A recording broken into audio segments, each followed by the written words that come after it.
Instrumentos de medida. En esta sección analizaremos la construcción de dispositivos para medir voltaje, corriente y ohms. La base de estos instrumentos es el galvanómetro de Darcy-Solvay. En el link nos lleva un video que muestra su funcionamiento e invito al estudiante para que revise el video haciendo clic en este link en la presentación que se adjunta. Bueno, ¿cuál es el principio de funcionamiento de este dispositivo? Este dispositivo se basa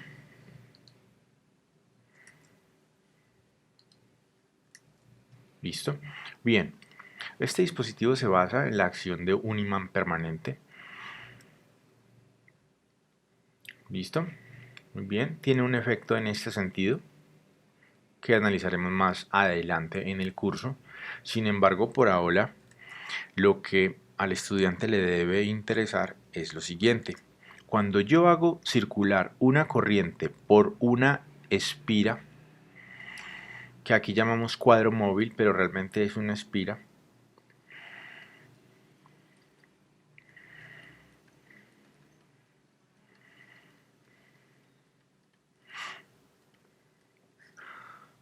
cuando circula corriente por él, dentro de un campo magnético se genera un torque. Voy a volver a hacer los dibujos, aquí, pum. Y si está el campo, dejémoslo abajo. Este instrumento lo que trata de hacer es un torque en ese sentido. Por lo tanto, la aguja se va a mover en este sentido. Bien, adicionalmente, mecánicamente se le adiciona a este señor un resorte que permite devolverse cuando no hay corriente. Entonces básicamente va a mantener aquí un punto cercano al cero. Y cuando yo le hago circular una corriente por la espira, él básicamente ejerce el torque y se va hasta señalar una magnitud. El fabricante calibra para que llegue a cierta magnitud o a cierto número cuando pase determinada corriente. Por ejemplo, yo encuentro galvanómetros de 15 miliamperios. Entonces, cuando por acá por esa espira circulan 0 amperios, miliamperios, él está en 0. Cuando circulan 15 miliamperios, él se va hasta allá, hasta los 15 miliamperios. Bien, entonces, es un invento, es un dispositivo muy simple y con unas breves transformaciones yo puedo llegar a construir diferentes dispositivos.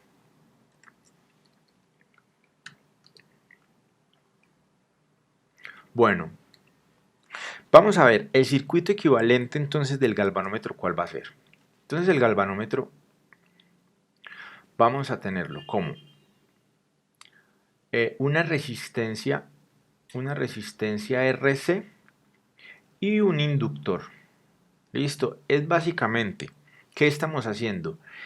Esa bobina o esa espira que hay dentro del campo magnético la estamos modelando por su resistencia, la resistencia que tiene el alambre, y un inductor que está modelado para pues, entender la interacción electromagnética, pero por ahora nos vamos a centrar es en la resistencia. ¿Por qué? Porque esta característica es la que nos permite modelar. Bien, veamos cómo nos puede funcionar el amperímetro, eh, el galvanómetro como un amperímetro. Bien, ya en laboratorio se ve que si yo tengo un circuito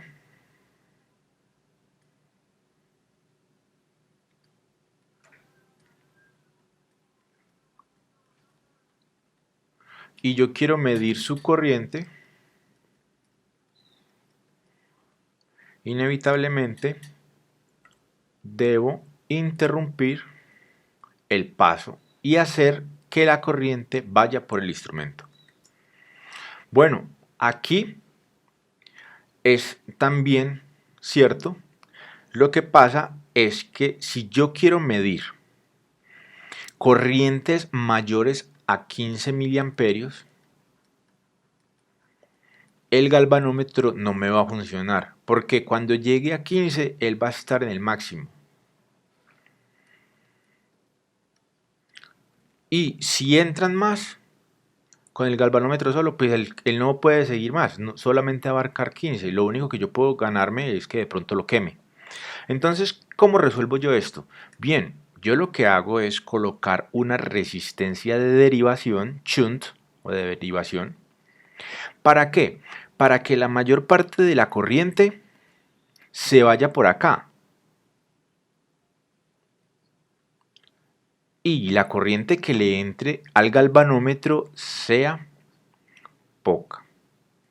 Tengan en cuenta de que afuera es un amperímetro, pero acá adentro es el galvanómetro.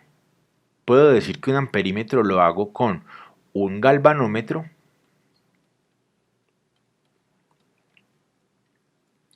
en serie con una resistencia shunt, la resistencia que me hace para desviar el exceso de corriente.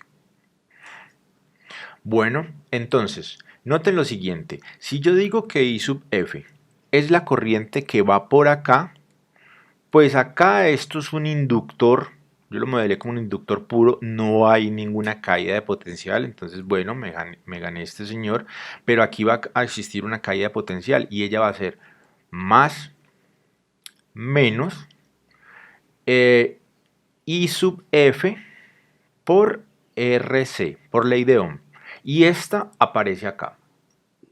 Bien, esta caída de potencial también va a ser igual a esta caída de potencial que hay acá, porque están unidos en el mismo nodo, a su vez que acá aparece negativa debido a que están unidos al mismo nodo. Perfecto. Y si digo que por acá entra la corriente I sub A y por aquí se va una fracción que llama I sub F, pues lo que voy a tener sobre la resistencia shunt es una corriente que es la que entra menos la que se va por el galvanómetro. Y esa corriente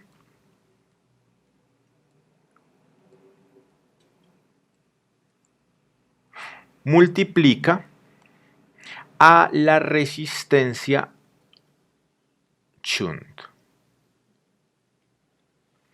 Y es como ambos valores son iguales, entonces la ecuación se me presenta de la siguiente manera. Muy bien, ahora entonces ya puedo calcular una resistencia R shunt dada una corriente máxima, aquí es la corriente del galvanómetro. Listo, una corriente máxima a la cual yo quiera diseñar mi amperímetro, por ejemplo, que cuando entre un amperio, que este señor pase en 15 miliamperios. Ah, bueno, entonces ahí ya tiene usted su condición. Coja la resistencia RC, que es propia del galvanómetro, me la va a dar el fabricante, y multiplíquela por la corriente máxima que tiene el galvanómetro, que también me la da el fabricante, y divídalo entre la resta de la corriente a la cual yo quiero medir, digamos en este caso un amperio, menos la corriente que me da el galvanómetro, y ahí ya hallo la resistencia R shunt. Bueno, esta barra aquí me tiene...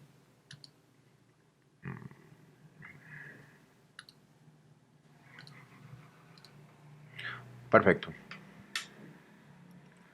Listo. Ahora, como un voltímetro, un galvanómetro como un voltímetro funciona de la siguiente manera. Me acuerdo, disculpen el gazapo, que cuando yo tengo elementos en un circuito, consideremos este circuito simple,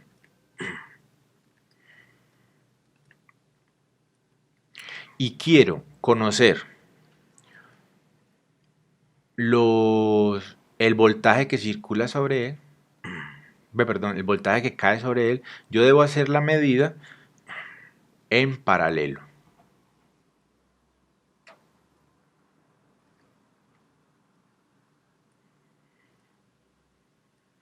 La corriente se mide en serie, el voltaje se mide en paralelo. Vamos a considerar entonces que R1 es el elemento a medir y así va a aparecer en la diapositiva. Vean, lo que ahorita llamamos R1 es este señor de acá, una resistencia o cualquier elemento que yo quiera medir. Me va a dar un V sub B. Bueno, y ahora la resistencia R shunt se coloca en serie. ¿Por qué? Hay que hacer un análisis bien interesante.